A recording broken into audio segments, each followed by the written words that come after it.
Fidèles téléspectateurs, nous voici au premier numéro de cette émission La Noblesse oblige, dans le cadre de l'aumônerie de culture et art.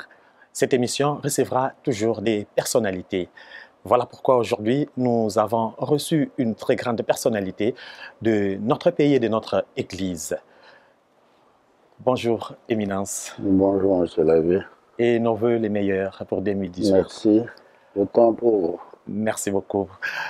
Voilà, dans cette émission, La Noblesse oblige, je venais de le dire, où nous allons recevoir des personnalités, parce que nous tous, nous avons une vocation, nous avons été appelés pour vivre, exister dans ce monde, mais il y a toujours des personnes qui excellent par rapport à leurs dons, par rapport à la mission particulière que le Seigneur lui-même leur accorde.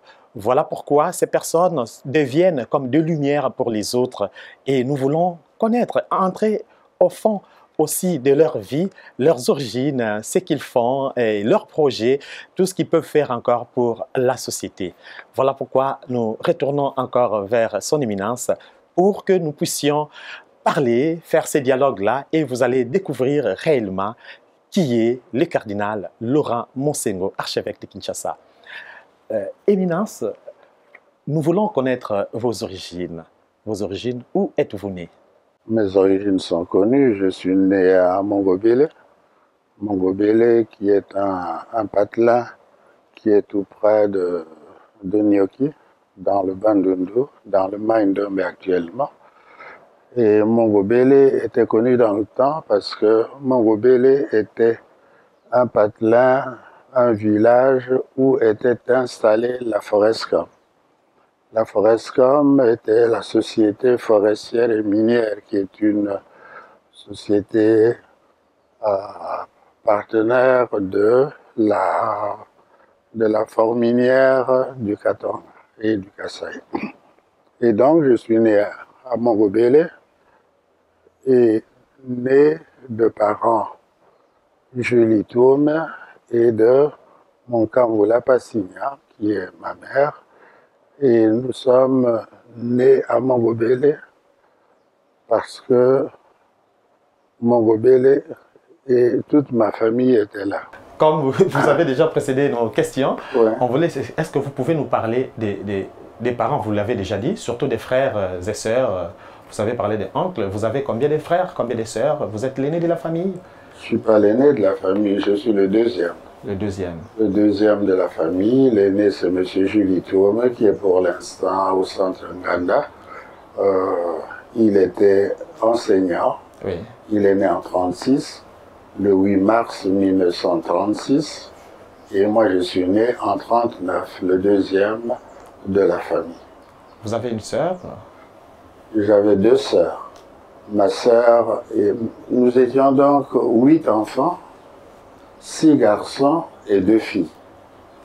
Et de ces 2 filles, il y en a une qui est encore en vie, c'est ma sœur Marie, que vous connaissez. Oui. Et ma petite sœur Elisabeth est morte en 61 quand moi j'étais à Rome aux études. Ok. Donc là, vous restez au nombre de combien? Actuellement, nous sommes très peu nombreux parce qu'il y a eu Paul Nkanda qui était l'assistant de Monseigneur Chibangu dans le temps à l'UNASA. Lui est mort en 54. Il est mort plutôt pas en 54. Il est né en 1950 et il est mort 25 ans après, en 75. Okay. Et il y a, après lui, c'est M. Kaniki, le sénateur Kaniki, okay, que vous connaissez, qui est au Sénat actuellement et qui est le président de Bolloré. Bolloré ici à Kinshasa. Okay. Et donc, mais il y a beaucoup de gens qui sont morts. Donc, si je calcule bien, vous êtes resté au nombre de 4? Nous sommes restés à 4. Oui. Okay. Ouais. Et quelle langue parliez-vous lorsque vous étiez enfant avec vos sœurs et vos frères et les parents? Quand j'étais enfant, moi je parlais lingala. Mais notre famille parle Kisakata. Okay. et donc la langue de la tribu Sakata, qui est la langue locale de Mongobele. Mais nous parlions le Lingala parce que c'était plus facile et que Sakata était un peu plus compliqué. Mais j'ai fini par l'apprendre plus tard quand je suis entré au petit séminaire de Bokor. Quelle était votre activité préférée pendant votre enfance, en dehors des études? Mes activités préférées, c'était le football. J'aimais bien jouer au football et puis j'aimais faire la course. Football, quel poste? Pardon, j'étais arrière, hein, j'étais back. Et ça me plaisait beaucoup. Et puis, j'allais au champ avec ma mère. J'accompagnais ma mère pour porter mes petits frères et petites sœurs. Et ça a aidé ma mère à s'occuper des champs et à s'occuper aussi du puits de l'usage pour faire nos chikwang, etc. Et le cardinal a des amis d'enfance? Oui, j'avais beaucoup d'amis d'enfance. Le grand ami, c'est Monseigneur Nkiere. Monseigneur Nkiere qui est l'actuel évêque d'Inongo. Et lui, nous avons commencé ensemble depuis la première année, depuis la deuxième année, pardon, primaire, et nous avons continué jusqu'à nous séparer. Lui est allé à Luabourg, il est entré à Skeut, moi je suis allé à Kabwe, il a suivi, après il est allé en Belgique, et je les ai plus tard revus pendant que j'allais prendre mes vacances en Belgique en 62. Et puis j'ai continué. Il m'a rejoint à Rome, où il a fait l'Alphonsianum, la théologie morale. Et nous avons continué à Rome tous les deux, jusqu'au moment où on s'est séparés. Il a commencé à s'occuper d'Éco et à Bondéco. Ah, d'accord. Et c'est possible de nous parler, même pas avec, avec exactitude, votre parcours scolaire et académique. Vous avez commencé l'école primaire en quelle année? Tout ça, à l'université, vous êtes passé par où? Voilà. L'école primaire, je l'ai commencé à Nyoki d'abord. Plutôt, je l'ai commencé à Mongobele. Les premières années primaires, je les ai faites à Mongobele. Et à Mongobele, donc, j'avais fait la première année et la deuxième. Ensuite, je suis allé à Nyoki. Donc, ça, c'était en 43-44. Je suis allé ensuite à Nyoki en 44. Et puis, je suis rentré à Mongobele ensuite. Parce que je trouvais que l'école à Nyoki durait trop longtemps, alors qu'à Mongobele, nous n'avions que de 8h à 10h, et puis on rentrait à la maison. À Nyoki, à 10h, il y avait une récréation, et puis on rentrait en classe, et puis on repartait. Et je trouvais que c'était fatigant. J'ai attendu que l'école soit déplacée à Nyoki. Et à Nyoki, j'ai commencé définitivement en 46. En 46, j'ai commencé ma première année. Et puis, je passais régulièrement, je n'ai jamais doublé une année. Première année, deuxième année, troisième année, jusqu'en cinquième année. Et puis, en cinquième année, on m'envoyait au petit séminaire. Et après le petit séminaire Après le petit séminaire, je suis allé au grand séminaire. Donc, j'ai fait les humanités latines mathématiques. Ensuite, après la sixième latine mathématique, je suis allé au grand séminaire de Kabwe où j'ai fait ma philosophie. Et après la sixième année, Kabwe c'était tout près de Lugabourg dans le temps. Actuellement, c'est Kananga.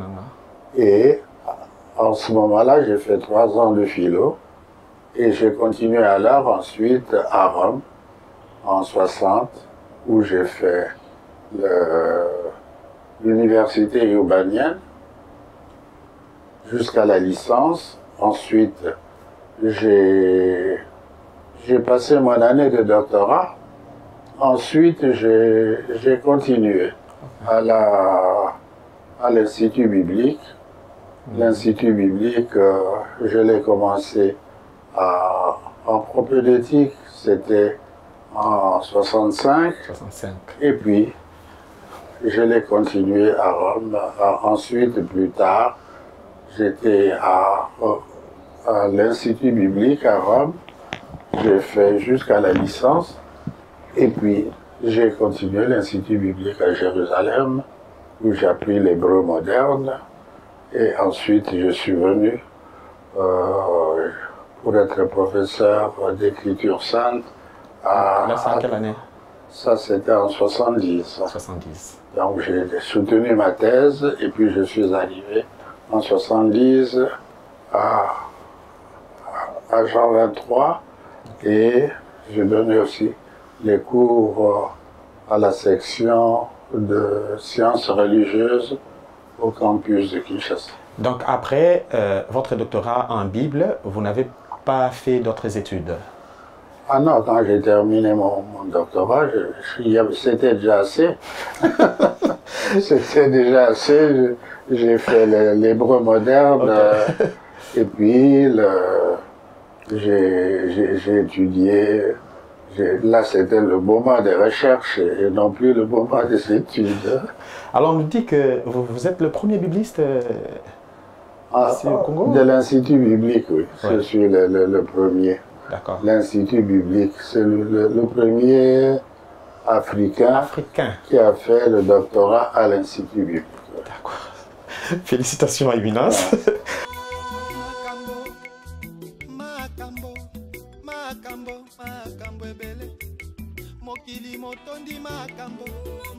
Alors, nous voulons... Et vous avez beaucoup écrit. Vous avez beaucoup écrit. Quand on vous regarde, vous avez une main facile. Comment avez-vous commencé à écrire?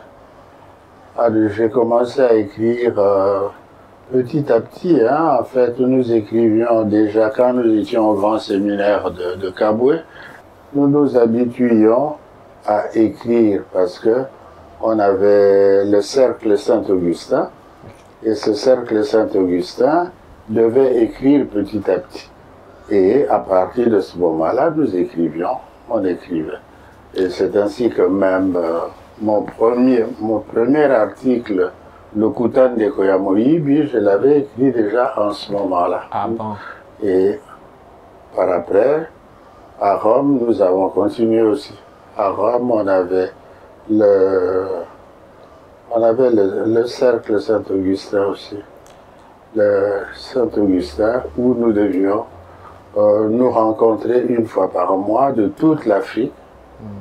Et chacun écrivait pour qu'on les publie dans la revue Saint-Augustin des abbés africains. Oui. Alors, donc, vous avez commencé par écrire des articles, et des théâtres. Vous n'avez pas... Non, je n'ai pas écrit des théâtres, non. Ok. Pas de romans. Donc, vous avez plus... Non, pas de romans. J'ai commencé directement avec des écrits scientifiques. L'article, c'est le Kutan de Koyamoyibe. Et l'article était en quelle langue? Le titre, c'est... Le Kutan de Koyamoyibe est en lingala, mais c'était écrit en français, naturellement. Alors, donc vous avez commencé par écrire directement en français, bien que le titre, c'est en lingala. Alors, le cardinal a-t-il un journal intime? Ou depuis l'enfance, J'en ai plusieurs. Dans les premières années, j'écrivais tous les jours mon journal et puis petit à petit j'ai arrêté parce que je n'en avais plus le temps.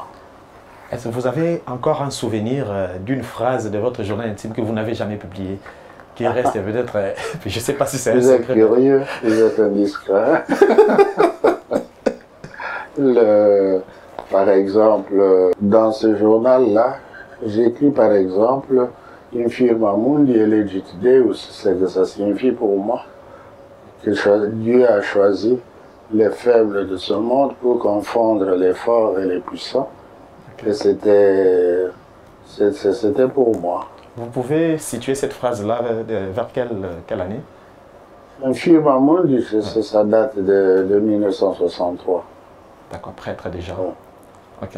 Alors, nous voulons savoir aussi, pendant votre enfance, que lisiez-vous beaucoup? C'était la Bible, quand vous avez fait la Bible, c'était la Bible ou des journaux, des articles scientifiques?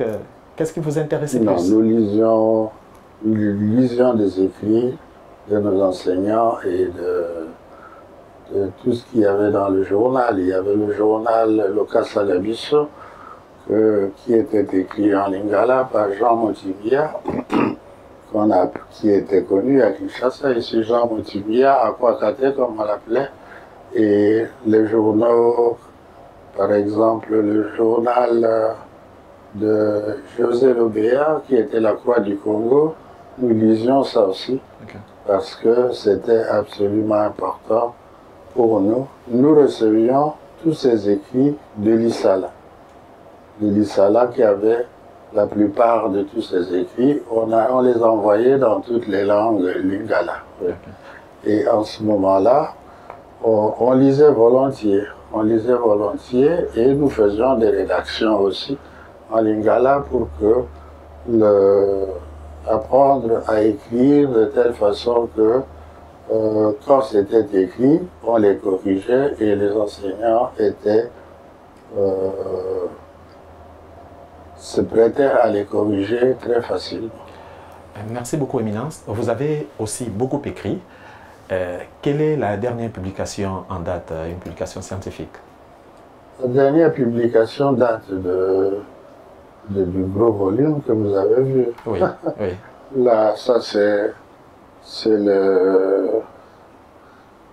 c'était sur la justice et la paix. Et la paix, oui. Ouais. Des volumes, ouais. On l'a lu et puis c'est presque difficile à situer, mais ça va. Oui. Nous voulons savoir aussi, quand on publie, qu'est-ce qui vient avant? C'est l'idée de publier. Vous écrivez parce que vous voulez publier ou parce que vous écrivez d'abord et puis vous remarquez que vous avez beaucoup d'écrits là, vous avez des articles et puis vous publiez. Vous êtes déjà poussé par l'esprit de publier? Non, mais quand on publie quelque chose, ça arrive, ça dépend de l'occasion.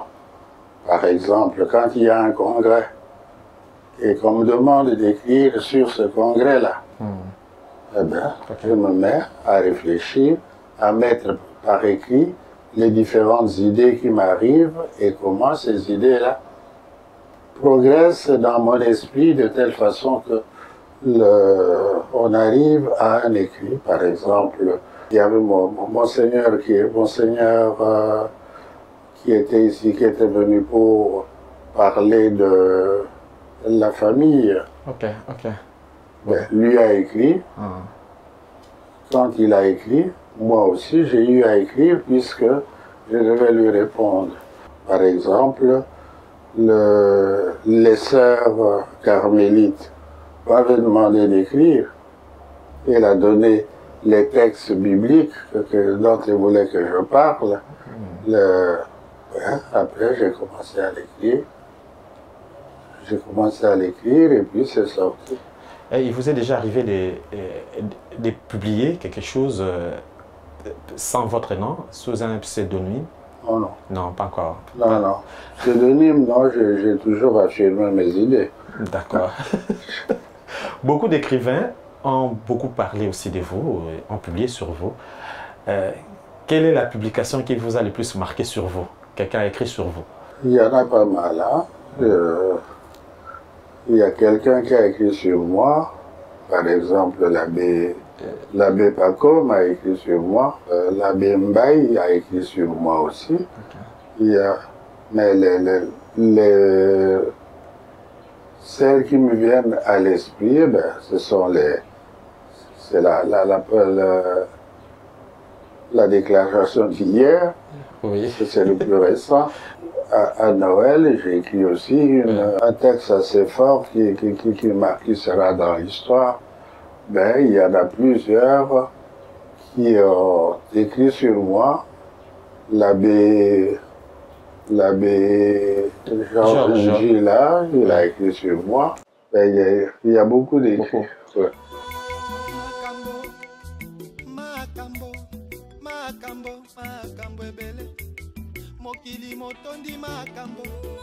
Alors, on entre dans le monde des artistes. Est-ce que l'appellation artiste convient-elle à son éminence? Ça On peut vous dépend. appeler artiste. Ça dépend si vous considérez que le fait de pouvoir composer de la musique, c'est être artiste, alors oui. D'accord. Si vous considérez que le fait de pouvoir, d'avoir appris la musique, le fait d'avoir étudié la musique scientifiquement de façon à pouvoir composer, que c'est être artiste, ben, je vous laisse tirer la conclusion. Donc, son éminence est artiste, musicien. En fait, Ouais. c'est ça. Parce que nous apprenons que vous jouez très bien à l'orgue. Ouais. Je joue de l'orgue et je l'ai appris quand j'étais au collège de la propagande. Ah, d'accord. Alors, si nous avons bien compris, le cardinal a développé un talent d'abord inné, et puis vous avez aussi appris la musique. J'ai commencé à apprendre la musique en 5e latine. 5e latine, c'est à peu près la 2e année de post-primaire, quoi. Dans le temps, nous avions la 5 années primaires, puis nous avions la 6e latine, puis la 5e latine. La 5e latine, eh ben, j'avais alors 13 ans. J'ai commencé à apprendre la musique à l'école du père Jules Debouc, qui est avec la méthode de Raffi. Raffi qui était un auteur de qui on pouvait apprendre d'abord des exercices do, ré, mi, fa, sol, la, si, do, ré, mi, fa, sol, do, ré, mi, fa, sol, et puis on continuait jusqu'à la fin de la méthode. Et finalement, à partir de la 4e latine, donc la 3e année de secondaire, le père de Bouc m'a pris à côté de lui pour lui tourner les pages. Et il m'a dit, moi j'ai beaucoup appris en tournant les pages. Je voyais jouer mon grand frère et mes professeurs, vous apprendrez aussi comme ça. Et alors, je tournais les pages et petit à petit, j'apprenais des accords, comment lui jouer, etc. Et il jouait très bien le père de Bouc. Et puis finalement, j'ai continué au grand séminaire de Kaboué, j'étais le premier organiste. Là, c'est Monseigneur Bolengo qui m'a appris la musique avec la méthode, la méthode de Vincent Dendy, composition musicale, je l'ai appris. Et puis finalement, j'ai continué. Et à Rome, alors, j'ai eu le maestro Bucci et Flore Peters après, qui m'ont enseigné la musique. Et je leur suis très reconnaissant. Et il vous est arrivé aussi de vous produire en public, les gens qui viennent vous suivre. J'ai joué un concert d'orgue quand j'ai terminé mes études à Rome, avant de rentrer au Congo. Mon père adoptif, le professeur Vas Leisen m'a dit, oui, il disait comme ceci, aller dire une messe pour récolter de l'argent, bon, c'est pas mauvais, mais je trouve que comme tu sais jouer de l'orgue, tu vas donner un concert toi-même, tu vas inviter tes amis, moi j'inviterai mes amis aussi, et puis avec l'argent qui sera récolté, tu vas t'acheter une voiture par exemple, et on va te donner comme pour commencer la mission. C'est ce que j'ai fait, j'ai donné un récital d'orgue des œuvres de Bach et des œuvres de Flore Peters La date, je peux encore me le rappeler. C'était le 12, ouais, c'était le 12 septembre 1970. Et j'ai joué ce récital. Et c'était pas commode, hein, parce que je terminais l'écriture, la mise par écrit de ma thèse, et il fallait donc que je fasse ça, que j'aille à la bibliothèque, que j'aille à Saint-Jacques, à l'église de Saint-Jacques, qui est une belle église d'Anvers, jouer de 9 heures à 15 heures. Il fallait jouer 6 heures d'affilée, 9 heures à 15 heures, et puis rentrer à la maison, faire un bout de sieste, et puis recommencer à écrire ma thèse. Eh bien, j'ai appris alors à travailler systématiquement, parce que quand on était chez M. Leys, on travaillait de fait systématiquement, parce que lui, il était banquier, il était professeur d'économie, et on apprenait à travailler quand on était chez lui. Le cardinal a encore un rêve d'artiste. Oui, Eh, moi je pourrais encore composer, hein. Je pourrais encore composer, mais actuellement j'ai moins de temps. Mais je pourrais encore composer. Ok. Mais il faudrait naturellement jouer tout le temps, et j'ai de moins en moins de temps pour jouer. Nous retournons chez nous ici au Congo pour notre musique. Vous-même Ouais. aussi comme un musicien. Est-ce que nos musiciens congolais ont un rôle à jouer dans la société?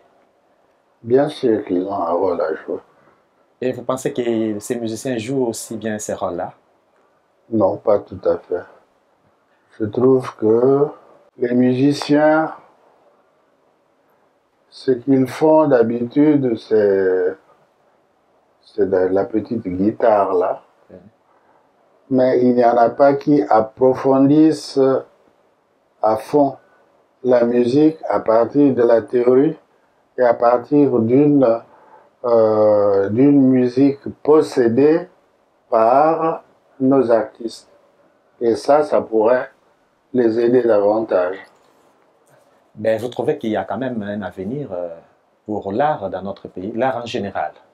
Bien sûr, il y a un avenir, hein, pourvu que on étudie de plus en plus l'art, à quoi elle sert, ce qu'on peut faire de bon pour corriger la société, et là, ça va être très intéressant.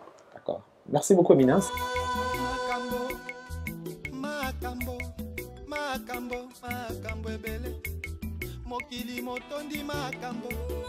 Alors, nous retournons encore vers les origines. Comment avez-vous eu l'idée de devenir prêtre?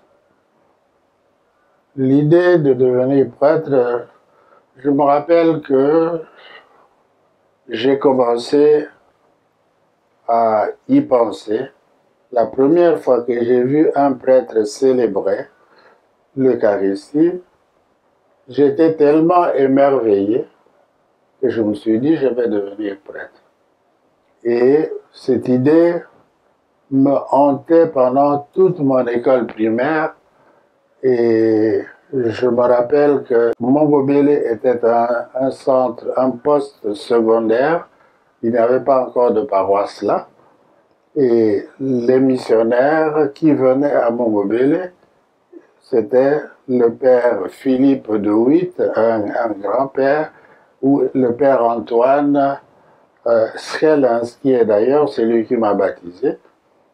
Et il était, quand je l'ai vu célébrer, j'étais émerveillé.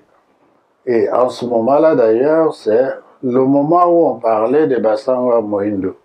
Bassangwa Mohindo, qui étaient les trois prêtres, les premiers prêtres de Kinshasa, le cardinal Malula, Monseigneur Moquet et Albert Amani, qui étaient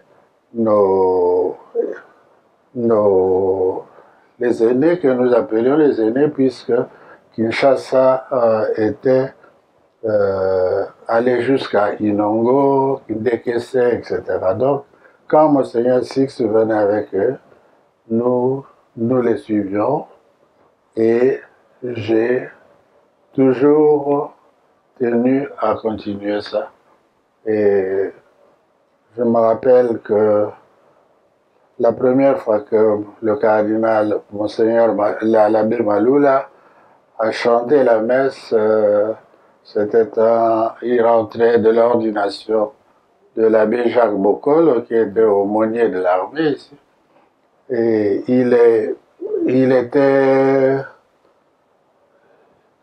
et quand lui était parti assister à l'ordination, et il est venu, il est rentré avec Monseigneur Six, et ils se sont arrêtés à Nyoki, et l'abbé Maloula a chanté la messe, c'était un vendredi saint, qu'est-ce que je dis, un premier vendredi du mois, et c'était beau, on a apprécié sa voix,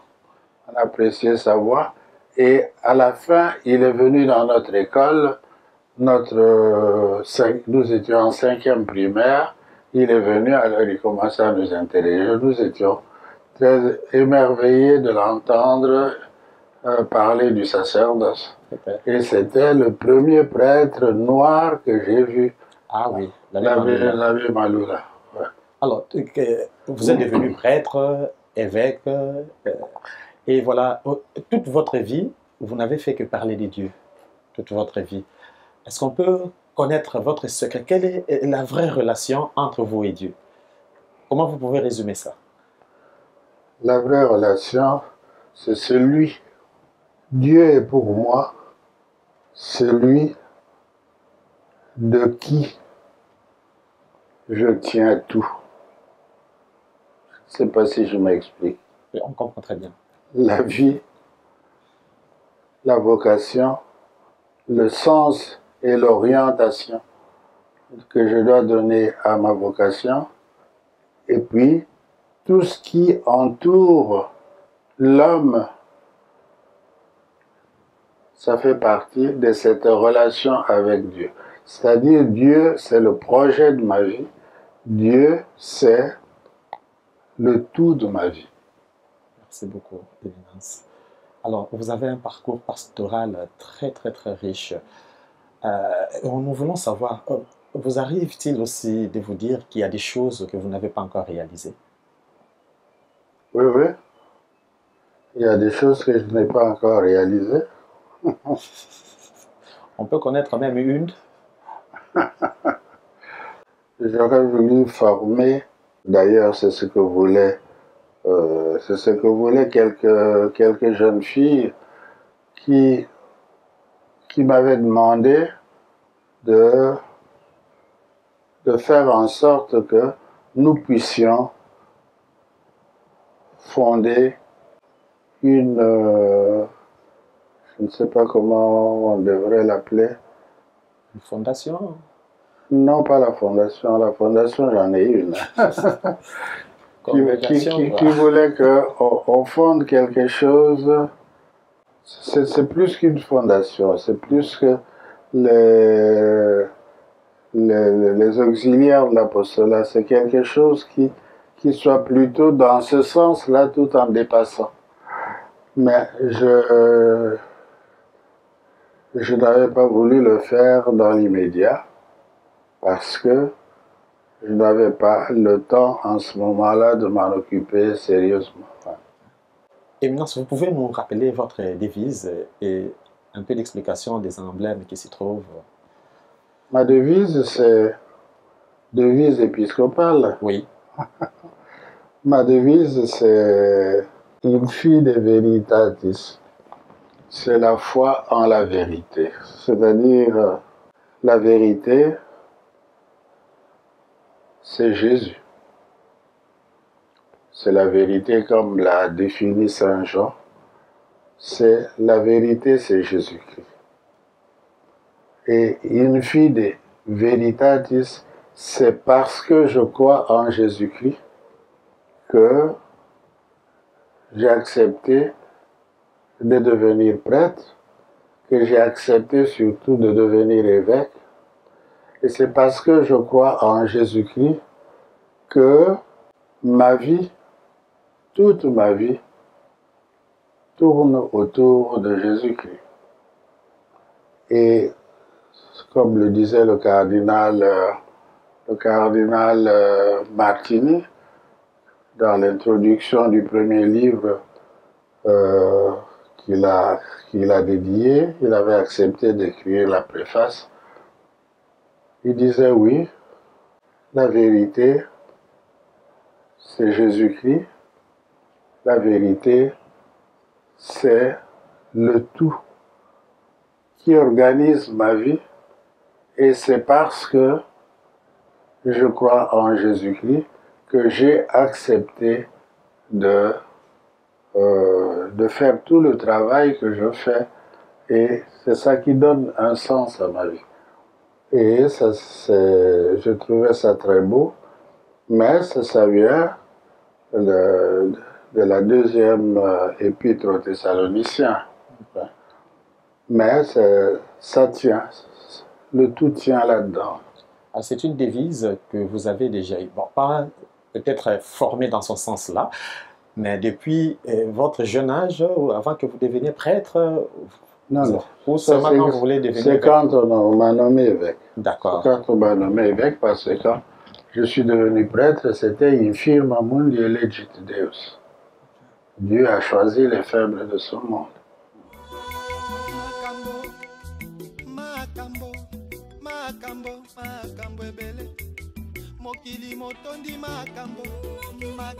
Alors, le cardinal est réputé des pasteurs sans peur. Quel est votre secret? Je ne vois pas pourquoi il faudrait avoir peur. Si si Dieu est avec nous, qui serait contre nous? Et j'ai vu dans ma vie qu'il y a un tas d'événements qui ont suivi ma vie et où certains coups bas étaient préparés contre moi et ça n'a pas marché, que je me suis dit, ayons confiance, faisons confiance, donnons notre vie pour tout le reste. Merci beaucoup. Le peuple de Dieu qui est à Kinshasa et partout ailleurs attend beaucoup de vous. Alors, qu'est-ce que vous pouvez leur dire en ces débuts de l'année 2018? Ils attendent beaucoup, peut-être que ils attendront peut-être trop. Mais le fait qu'ils attendent de moi, ça veut dire que c'est une grande responsabilité. Une grande responsabilité qui suppose que je dois avoir toujours cette idée en tête, je ne dois pas décevoir les chrétiens, je ne dois pas décevoir les fidèles, je ne dois pas décevoir le pape, je ne dois pas décevoir tous ceux qui m'entourent. Mais, comme disait Monseigneur Moko quand j'étais nommé évêque, quand je suis arrivé à Kinshasa, il m'a dit non, il y a une grande attente des gens. Il y a une grande attente des gens. Et alors, cette grande attente, j'ai voulu le résumer par Kinshasa Teleme Ongenge. Et si Kinshasa tient le bout, parce que à Telemi, Mpe Angengi, na mwinda ma Christo, et alors je crois que nous aurons plus ou moins tenu le bout de notre devise et de nos attentes. Nous arrivons petit à petit vers la fin de cet échange. Il reste deux petites questions. Je vais vous proposer une liste de mots. Une liste de mots. Vous allez choisir une dizaine de mots. Vous allez choisir un ou deux mots et puis vous allez nous expliquer pourquoi vous avez choisi ces mots. Je prends seulement des mots comme ça. Accompagnement, adaptation, adoration, apprentissage, artiste, auteur, beaux-arts, cardinal, carrière, charité, compositeur, création, détournement, droit, église, emploi, égalité, enseignement, espérance, esthétique, famille, foi, formation, innovation, interprétation, justice, loi, martyr, musicien, partage, professionnel, risque, sacerdoce, société, travail. Quel est le mot que vous choisissez et pourquoi? Le mot que je choisis, Oui. je prends d'abord accompagnement. L'accompagnement suppose que on avance avec d'autres. Que moi je les accompagne, je ne les force pas, mais je les accompagne. Je les accompagne en leur montrant le chemin. Je les accompagne en travaillant de telle façon que j'ai une richesse à leur communiquer. Ça suppose que je ne reste pas statique, mais je reste que moi-même je crois croître. Oui. Je crois avec eux parce que il y a une vérité qui nous oriente, qui nous montre ce que nous allons faire. Et donc, je crois que c'est un premier mot que je choisirai dans la liste que vous avez donnée. Merci beaucoup, Éminence. Vous avez choisi seulement un, pas deux. Hein? Non, je peux continuer si vous voulez. Deuxième, on peut faire. on veut vous écouter. Pour le deuxième mot, je dirais ce que me disait le cardinal Martini, qui était mon maître à l'Institut biblique et avec qui j'ai travaillé. J'avais travaillé avec lui pour le baccalauréat en écriture sainte. J'avais travaillé sur le terme EDI. Il fallait que. Il fallait. C'est Dei, c'est il faut. EDI, c'est il fallait. Le cardinal Martini, j'ai travaillé et puis je lui téléphone. J'ai dit, je suis prêt. Il dit, bon, venez dans l'après-midi. J'arrive et le père Martini était assis à sa table de professeur. Je frappe, il dit avanti. J'ouvre la porte, je vois le père Martini se lever de sa chaise. Il me serre la main. Et puis, je suis étonné parce que il est mon professeur. Donc, il n'est pas tenu de se lever pour me serrer la main. Le fait qu'il s'est levé, ça m'a frappé. Puis, il me donne une chaise. Et quand nous avons terminé, le père Martini m'accompagne à la porte. Il me serre la main, il m'ouvre la porte et il me dit « Arrivederci ». Ça, je le lui ai raconté vers la fin de sa vie. Il ne parlait plus en ce moment-là.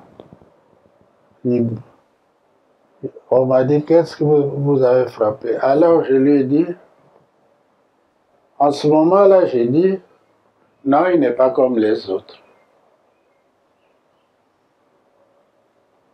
et il n'est pas comme les autres.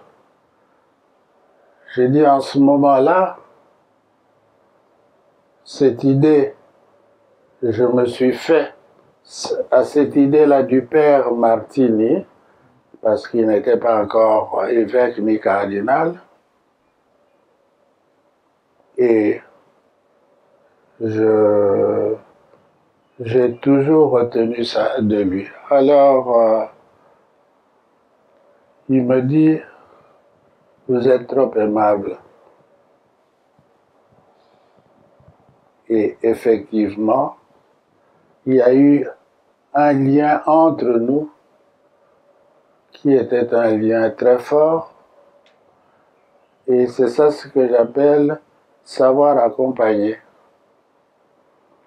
Aider, ça veut dire il fallait que, il faut que, ça veut dire c'est Dieu qui prévoit de chacun.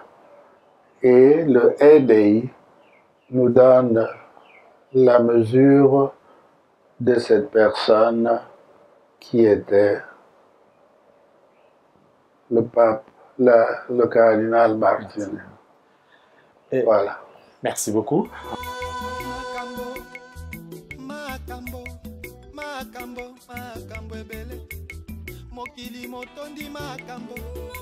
Vous avez reçu aussi beaucoup de prix dans des différents domaines, parce que le monde reconnaît votre engagement dans beaucoup de domaines. Et quel est le prix qui vous a plus marqué dans la vie? C'est le prix qui concerne le doctorat honoris causa. Hein? Les derniers ici? Le dernier dont j'ai eu à la Cato, plutôt c'était pas le dernier. Le premier que j'ai eu, c'était à l'université d'Anvers. Le deuxième, c'était le prix écuménique que j'ai eu. Et puis finalement, c'était à la Cato de Paris. Il y a d'abord à Louvain, et puis à la Cato. Ouais. Voilà, vous avez suivi notre archevêque, le cardinal Laurent Monsengo. Nous allons demander à l'archevêque s'il y a encore des réponses à des questions que je n'ai pas posées, peut-être des réponses qui vous semblent beaucoup plus importantes que je n'ai pas posées. Vous avez la parole.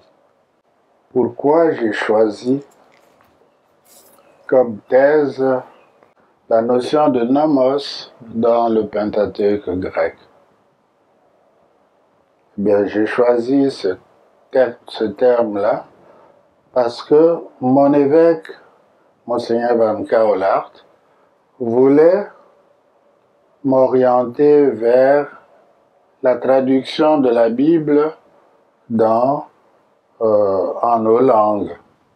Bon, alors j'en ai parlé au père de la poterie qui était mon professeur. Et il a dit c'est très intéressant.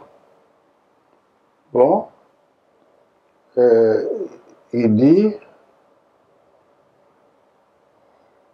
prenez la notion de nomos dans le Pentateuque grec et il m'a donné ce thème-là. J'ai commencé à le travailler, nomos dans le Pentateuque grec, et j'avais terminé comme méthode nomos dans la grécité antique, nomos dans la grécité, nomos comme nomos cosmos, nomos polis, nomos basileus, et je commençais à travailler. Au moment où je travaillais, j'ai voulu aller visiter Madame Suzanne Daniel, qui était une spécialiste de Plotin et qui a voulu travailler à cela, qui a voulu que j'ai voulu voir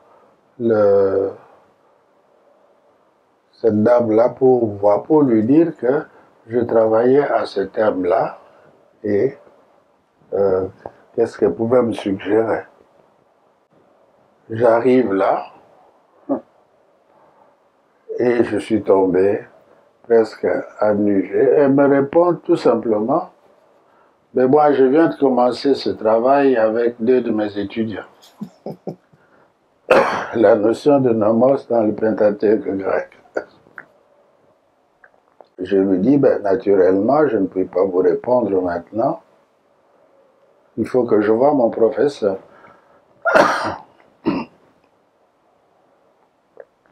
J'arrive à Rome, je vois le père de la poterie, je lui demande, voilà ce que Madame Suzanne m'a dit. Le père de la poterie était embarrassé. Il me dit, bon, je vais en parler au père Martin et le recteur. Il venait d'être nommé recteur à la grégorienne, plutôt au biblique. Et puis, la réaction de chacun, oh, c'est désagréable. Il demande au père Lyonnais, qui était le doyen. Lyonnais dit, ah non, c'est désagréable. Alors, le père de la poterie me dit, vous faites quoi? J'ai dit, moi je vais lui présenter une répartition du travail. Qu'il prenne, comme elle est spécialiste, qu'elle a fait le grec spécialement chez Plotin, etc., je voudrais lui suggérer une répartition. Qu'elle prenne tous les textes monolingues de la Bible et que moi je prenne, qu'il me laisse les textes bilingues ou trilingues. Il dit, bon, faites ça comme ça. J'écris à Suzanne Daniel, elle avait écrit le vocabulaire du culte dans la Septante. J'attends sa réponse. J'attends sa réponse et elle ne vient pas. Et sur ce, nous étions déjà au mois de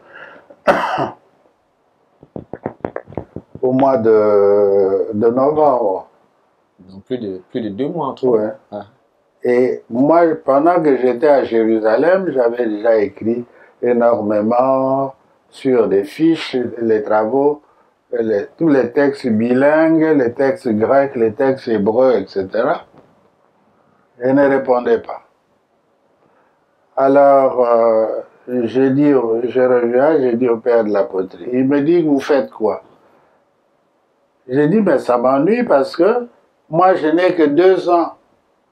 Mon évêque m'avait donné 3 ans et j'ai déjà épuisé la première année. Et je ne peux pas continuer indéfiniment à attendre, j'ai l'impression que je pourrais changer de terme. Il me dit, non, faisons ceci. Lisez tout ce qu'on a écrit comme recension de Madame Suzanne dans la Bible et son travail et les défauts de méthode qu'on lui reproche. Le grand défaut qu'on lui attribuait, c'était étudier nomos uniquement comme d'hébreu au grec. Mais il n'examinait jamais le texte traduit comme un texte indépendant. Et or, il est évident que il y a certains textes qui étaient absolument clairs que le nomos n'était pas le nomos de la grécité antique, mais de la grécité. Il y avait un travail que l'auteur avait fait qui était absolument unique. Alors, le père de la poterie dit, en tout cas, moi, je me porte garant de votre travail. Vous défendrez votre travail au biblique. Ce qui serait dommage si lui publie son texte avant le vote. Bon, j'ai commencé alors. Et c'était beau aussi, hein, c'était beau. J'avais supprimé mes vacances en ce moment-là. Et puis finalement, j'ai pu terminer mon travail. C'était une histoire. Alors, Suzanne Daniel, la dernière fois que je la vois, alors qu'elle m'avait envoyé le travail de ses étudiants,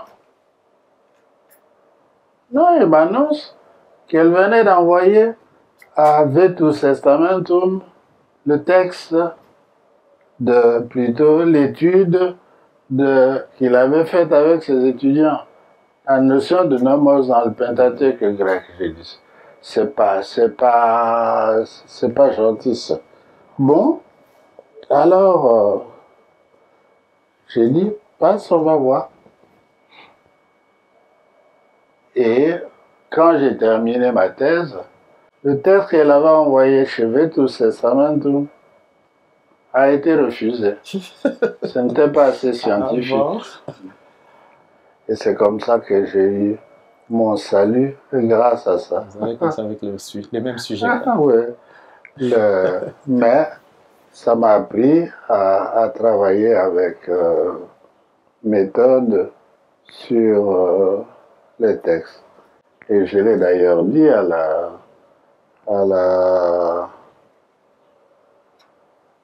quand on devait travailler ici sur la notion de nomos dans le Pentateuque. C'est ici dans la voilà. salle.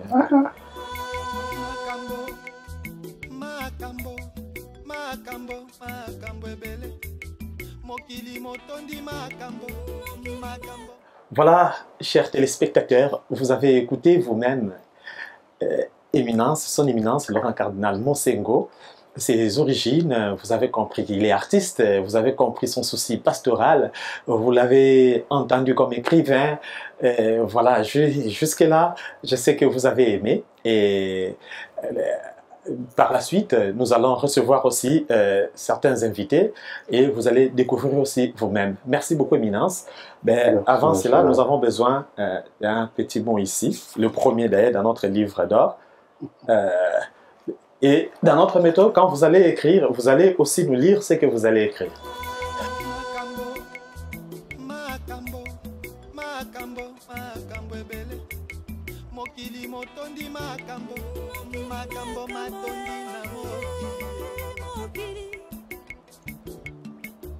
Moto nyonso azali na mposa ya kokumisa moto nyonso akoyokaka onse ya motema mposa ya kokumisa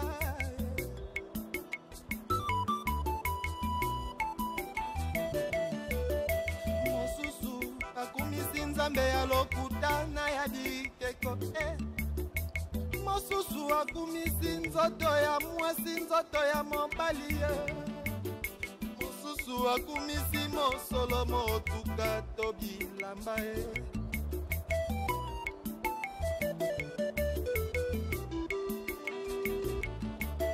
ngai mpe mposa ya motema nayoki mposa ya kokumisa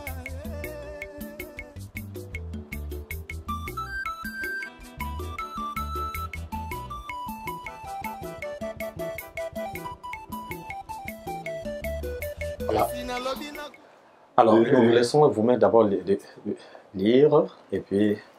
Avec toute ma reconnaissance à l'aumônerie des artistes pour cet entretien à bâton rompu sur ma vie et son orientation fondamentale. Infirma Mundi, 1 Corinthiens 1, 27, 1963, In fide veritatis, 2 Thessaloniciens 2/13/1980. Le projet de Dieu est merveilleux quand on l'a découvert. Merci beaucoup, Éminence. Voilà, chers téléspectateurs, nous disons un grand merci à son Éminence qui nous a reçus dans ces beaux cadres, dans le cadre de l'émission La Noblesse Oblige pour les contes de l'aumônerie catholique des cultures et des arts. Pour le reste, nous vous souhaitons la paix, la joie et le bonheur sans fin. Merci beaucoup, au revoir et merci à vous. Merci à vous.